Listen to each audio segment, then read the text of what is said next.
The question of realism in cinema is a long and complex one.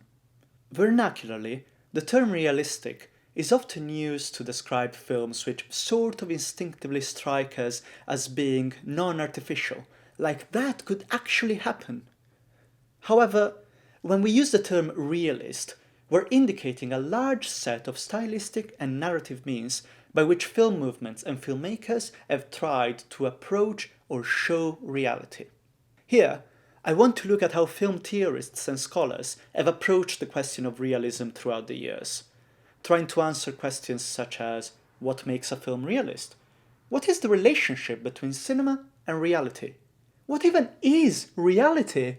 Obviously, there is a lot of ground to cover, which is why I decided to divide the video into 3 parts to make it more digestible.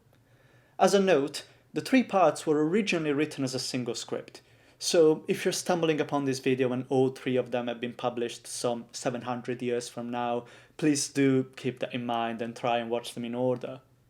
Also, as a disclaimer, I'm strictly going to be talking about fiction films, as the question of documentary is kind of its own separate thing.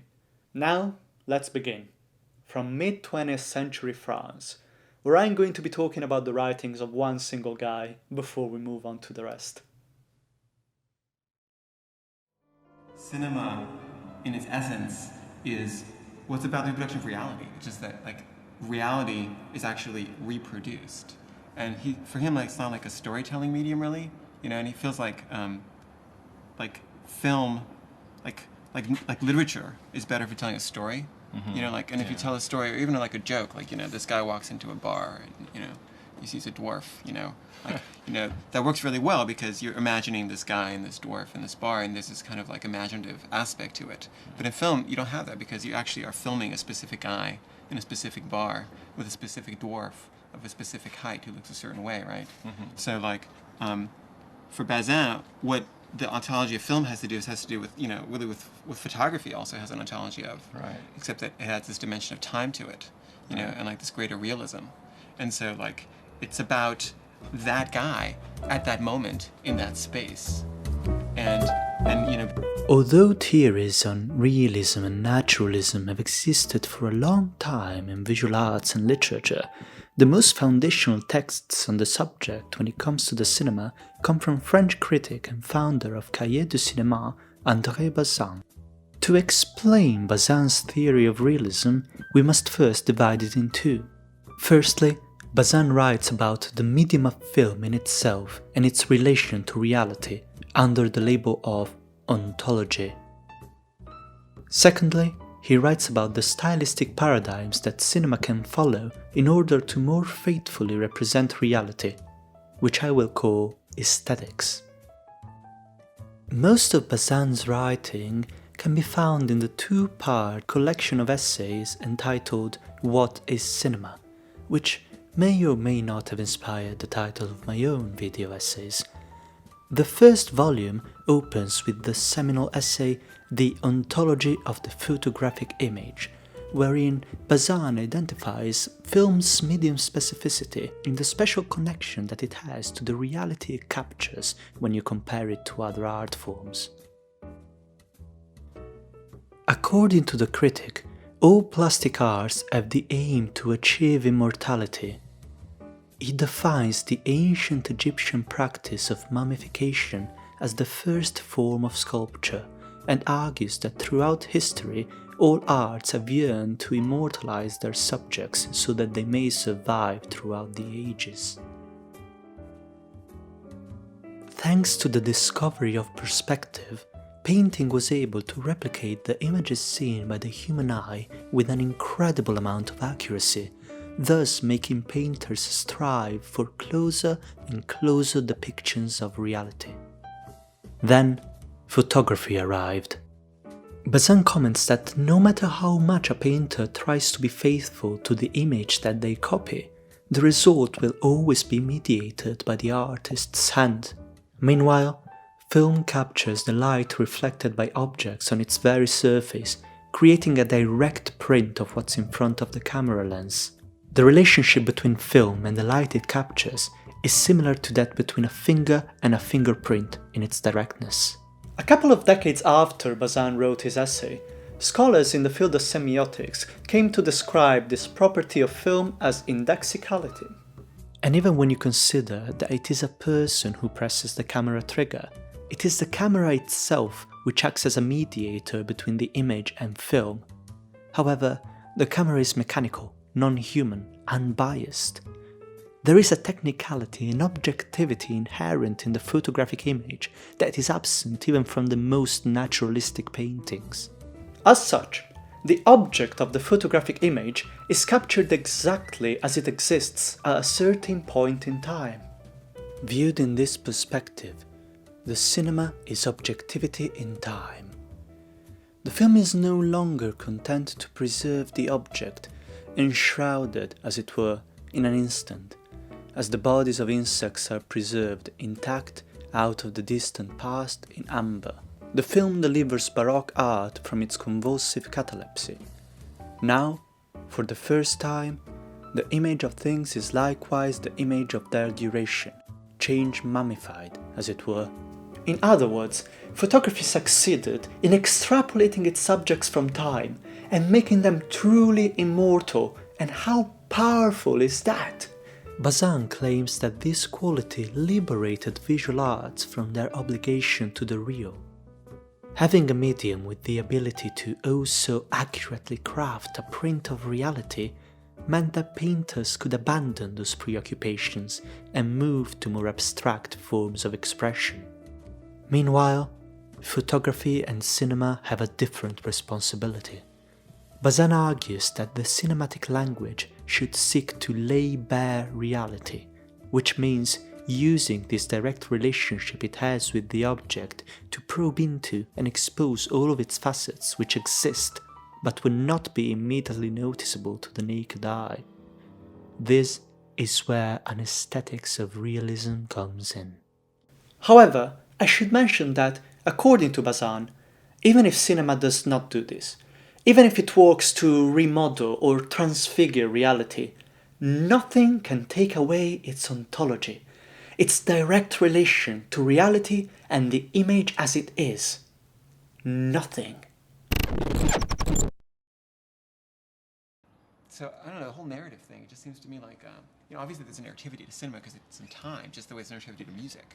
But, you don't first think of the story of the song and then make the song, it has to come out of that moment, and that's like what film has, it's just that moment which is holy, and like this moment, it's holy, but like we walk around like it's not holy. We walk around like, there are some holy moments and there are all the other moments that are not holy, right? But like this moment's holy, right? And I feel like film can let us see that, can like frame it so that we see like, this moment, holy, and it's like holy, holy, holy, moment by moment. But like, who can live that way, who can like go, wow, holy? Because if I were to like look at you and just really like let you be holy, I don't know, I would like stop talking.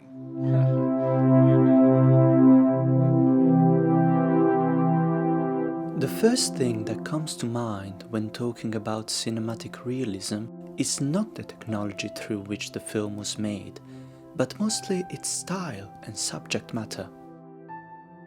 One of Bazin's most compelling writings on style can be found in his essay The Evolution of the Language of Cinema.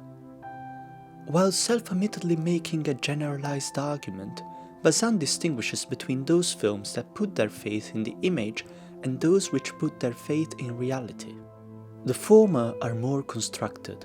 They make use of specially selected props and costumes, and their most exemplary technique is the montage. Be it invisible, like in the Hollywood classics, or the dialectic montage of Soviet filmmakers, this technique has the effect of making the film objective. It imposes a direction on the image, guides the gaze of the spectator, and establishes one main interpretation of the events, characters, and emotions portrayed. According to Bazin, the most important advent in American cinema history was Orson Welles' and William Wyler's introduction of depth of field within the established language of Hollywood. Although the way that the two directors use it is still in favor of a narrative that leaves little room for interpretation, the technique itself is able to subvert the spectatorial relationship to the image. Depth of field brings the spectator into a relation with the image closer to the one which they enjoy in reality.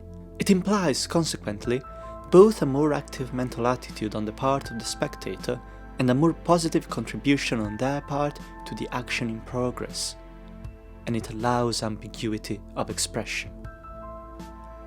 Again, Bazin is very tentative in calling Hollywood films ambiguous, particularly in the case of William Wyler, but he concedes that even in these films the use of depth of field can allow reality to take the precedence over narrative, since the viewer can choose how to approach the image by selecting where to look, rather than have their gaze put on rails like in a montage. To find films that are less spectacular and more realist, we must move to Europe, Italy to be precise, the homeland of neorealism.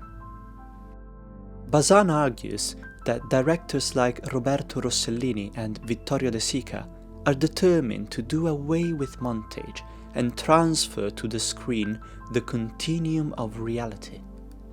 These directors show the action without interruption, as one would perceive it in real life, where there are no cuts, ellipses or montages. While Bazin's aim is not to belittle filmmakers who make use of the montage, it's quite clear, especially in light of his assertions made in the Ontology of the Photographic Image, that he does favour the European tradition over the American or Soviet ones. However, it is true that different Italian directors achieve different degrees of realism. In the essay Umberto D, A Great Walk, Bazin argues that the titular De Sica film is more realist than the director's more lauded Bicycle Thieves, because the latter, despite its employment of non-professional actors and its political engagement, still has a narrative that follows dramatic convention, while Umberto D is more episodic and less reliant on cause and effect narration. This crystallizes in a couple of sequences which break away from the main character narrative in order to show some of the characters perform a series of mundane tasks. The most famous sequence involves the character of Maria, the young maid, slowly waking up, going to the kitchen, starting to perform a series of little chores, and then realizing that she has developed an unwanted pregnancy. Here's how Bazin analyzes this sequence. The camera confines itself to watching her doing her little chores, moving around the kitchen still half asleep, drowning the ants that have invaded the sink, grinding the coffee.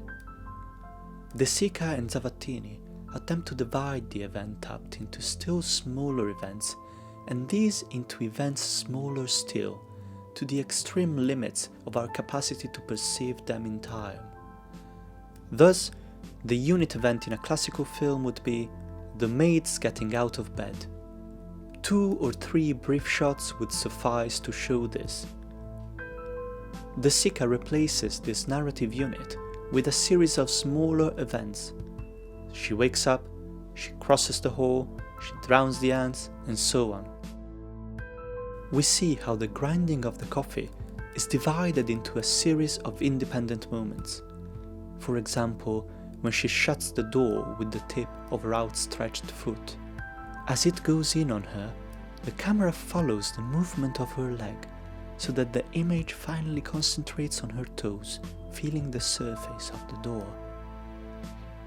When watching this sequence, you experience it like Bazin describes it, on a moment-to-moment basis, rather than merely as a link in a chain of cause and effect narration.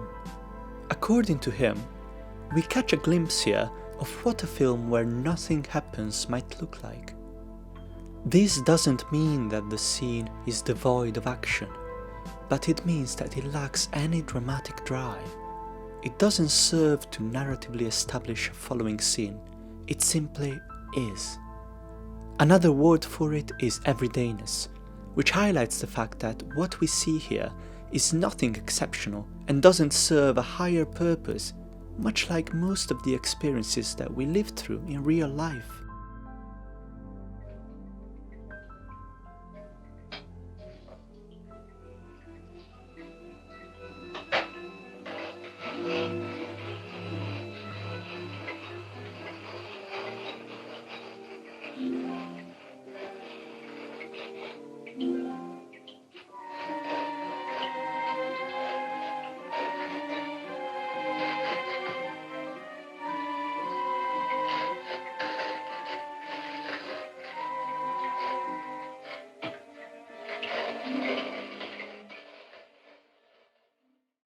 Bazin's theories are so important because they still pretty much define our contemporary understanding of realism. Lack of dramatic tension, use of long takes and depth of field, even the gap between Hollywood and other sensibilities. Does it remind you of anything? However, a long time has passed between Bazin's publications and today. Cinema has changed, and so has realist theory. For instance, something that Bazin doesn't quite take into consideration is the materiality of the subjects and objects within the image, which is obviously something completely different from the materiality of film as a medium. So that's what part 2 of this series is going to be about, materiality. And that is going to take us from reading contemporaries of Bazin all the way through to the 1990s. And after that, well, we might have to return to the medium.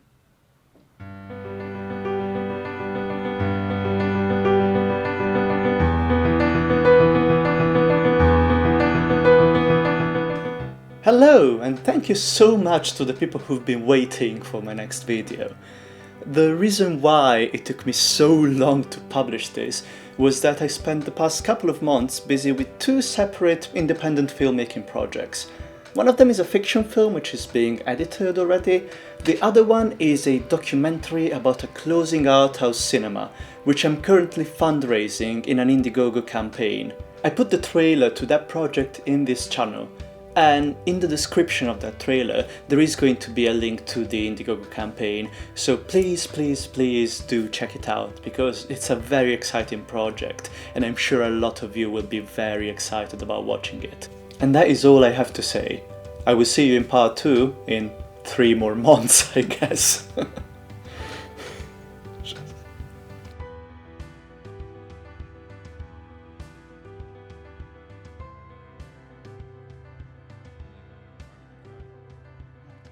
don't know.